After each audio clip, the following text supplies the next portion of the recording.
Baruch atah Adonai Eloheinu melech haolam The third patriarch, Jacob, is sick. Joseph comes to visit him, and he comes with his two children, Ephraim and Menashe.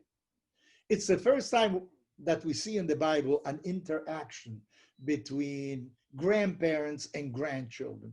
It is usually between parents and children, but this time we see a new generation also. Apparently, Jacob sees these grandchildren for the first time, or maybe he is already so old he doesn't recognize them, and he says to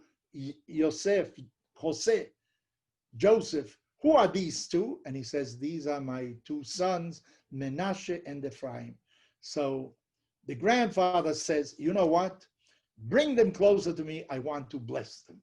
And Joseph positions the two children in such a way that the older one will be next to the right hand of Jacob.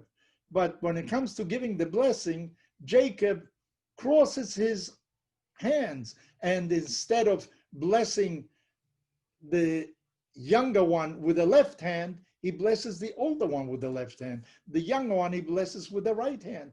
So Joseph tries to tell him, no, father, this is not the right way. You should do the other way. But no, the father insists, this one is going to be superior. Maybe what Jacob is trying to teach us is that the fact that you are the firstborn doesn't mean that you are the smartest. It doesn't mean that you are the one that is really the successor. It's a question of individual effort. You know, many a time it's the younger child that has the qualities to be the one that will continue with the heritage of the parents. In any event, what Jacob was trying to underline, it isn't a biological fact. It's a question of study. It's a question of dedication. It's a question of initiative. Who knows? In any event, he does the following, he says, just like in you, all the people of Israel are going to be blessed. In other words, the blessing is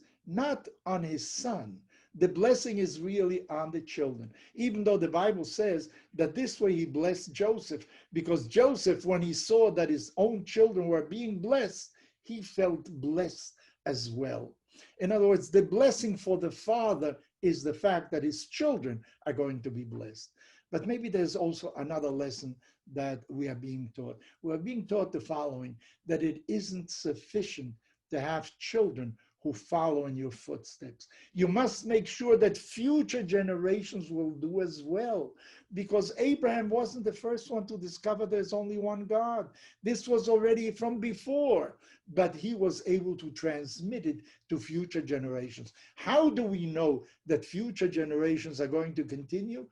Not enough that your children will be blessed. You must make sure that your grandchildren, that future generations will also continue in the same path. And maybe this is really how we define a Jew. Not he who has Jewish children, but he who has grandchildren also.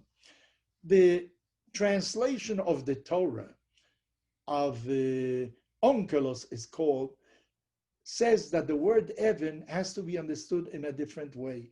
When Jacob is going to bless his son Joseph, he says, you are Evan Israel, the rock of Israel. Maybe he's stating that he is very solid, that he will certainly continue, but Onkelos, the translator, says that Evan means father and son. How is that so?